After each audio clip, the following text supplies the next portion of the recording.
మంచు విష్ణుకి దెబ్బ మీద దెబ్బ అయితే పడుతూనే ఉంది. అటువైపు ఇంట్లో గొడవ, అంటే తమ్మునికి అన్నకి మధ్యన అసలే వాళ్ళ ఇంట్లో సమస్యలు అయితే జరుగుతూనే ఉన్నాయి. దానికి తోడు ట్రోల్స్, ఈయన తీసిన సినిమా మీద ట్రోల్స్ అయితే కంటిన్యూగా నడుస్తూనే ఉన్నాయి. ఆయన వాళ్ళు ఏం మాట్లాడినా కూడా ట్రోల్ అవుతున్నాయి.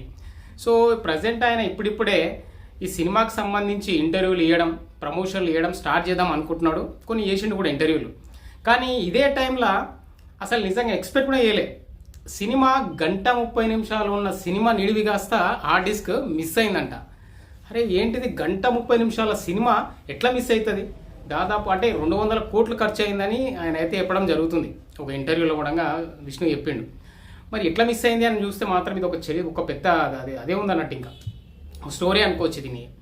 అయితే ఏంటంటే 24 ఫిలిమ్స్ ఫ్యాక్టరీ ఎగ్జిక్యూటివ్ ప్రొడ్యూసర్ ఈయన విజయ్ కుమార్ అని చెప్పేసి, ఈయనకి అంటే ఫిల్మ్ నగర్లో ఉంది ఈయనకి ఆఫీస్.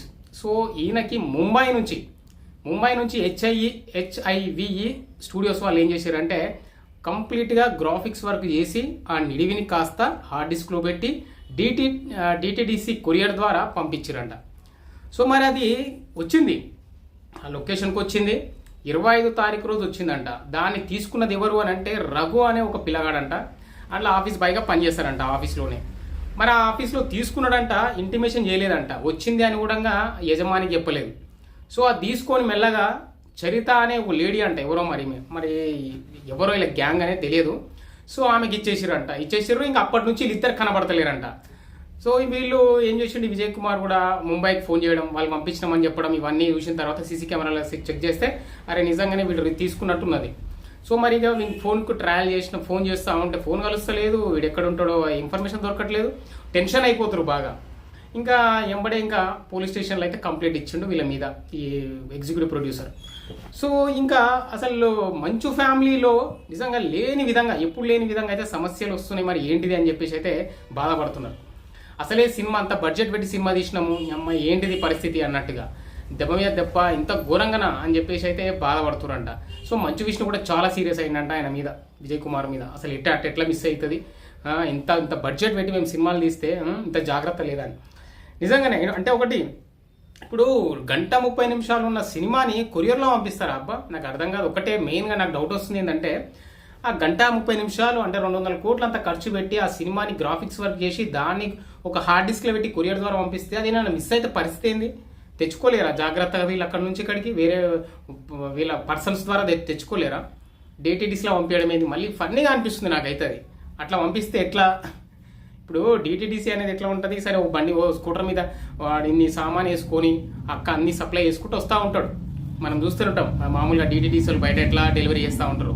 కవర్ ప్యాకెట్లు అట్లా ఏమున్నాయో వాళ్ళకి తెలియకుంటుంది కానీ. సో అట్లా కింద పడవచ్చు, మీద పడవచ్చు, ఏమైనా జరగవచ్చు.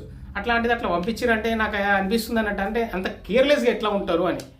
సో ఎనీవే నిజంగా మంచు విష్ణుకి అయితే ఒక మరి ఏమైందో తెలియదు కానీ చూడాల్సిందే. మరి నాకు ఆర్టిస్ట్ దొరకదా? మరి దీనికి సంబంధించిన కాపీ అయితే ఉంటుంది, 100% ఉంటుంది. ఎవరి దగ్గర అంటే ముంబై ఎవరైతే ఇప్పుడు హెచ్ఐవి స్టూడియోస్ ఉన్నారు కదా, సో ఆ స్టూడియోస్లో కాపీ ఉంటుంది కాబట్టి దానికి టెన్షన్ అవ్వాల్సిన అవసరం లేదు. కాకపోతే ఏంటంటే వాళ్ళు ఆర్టిస్ట్కి అయితే పంపించారు అన్నట్టు దాంట్లో కాపీ చేసి.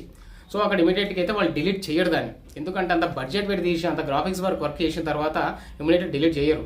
సో అది రిసీవ్ అయిన తర్వాత వీళ్ళు యాక్సెస్ అయిపోయిన తర్వాత అప్పుడు మేబీ వాళ్ళు డిలీట్ చేస్తారు. అంతేగాని సడన్గా డిలీట్ చేసేంత సీన్ అయితే లేదు. సో టెన్షన్ పడాల్సిన అవసరం అయితే అసలే లేదు మంచు విష్ణు. సో ఇది జూన్ 27 తారీఖు రోజు అయితే పక్క సినిమాతో మేమైతే వస్తున్నాం, హిట్ కొడతామని చెప్పేసి అయితే ఆయన ఇంటర్వ్యూలలో చెప్పుకుంటూ వస్తూ ఉన్నాడు. ఆ సినిమాకి ఇంకా స్టోరీ స్క్రీన్ ప్లే కూడా ఆయనే ఇచ్చిందంట. సో చాలామంది ట్రోల్ కూడా చేస్తున్నారు. 1:30 అంటే దాదాపు 30 నిమిషాల వరకు నేనే చూసుకున్న మొత్తం అన్నట్టు కూడా చెప్తున్నాడు. సో కింద కామెంట్లు చూస్తే మాత్రం వరస్ట్గానే ఉన్నాయి. సో దీని గురించి తర్వాత మాట్లాడుకుందాం మనం. సో మీరైతే ఒక కామెంట్ చేయండి, అసలు ఈ హార్డ్ డిస్క్ లుల్లి ఏంటిదో. నేను పొద్దున్న చూడంగానే ఇది వైరల్ అయింది అన్నట్టు న్యూస్. అరే సినిమా ఏమైపోయింది, కన్నప్ప అయిపోయింది, పని అయిపోయింది అని రకరకాలుగా మాట్లాడుకుంటున్నారు. నాకు తెలిసిందైతే ఇదే అనుకుంటున్నా. సో కాపీ ఉంటుంది కాబట్టి వాళ్ళు పెద్ద ఇబ్బంది పడాల్సిన అవసరం లేదని నేను అనుకుంటున్నాను. సో మీరేమనుకుంటారు కామెంట్ చేయండి.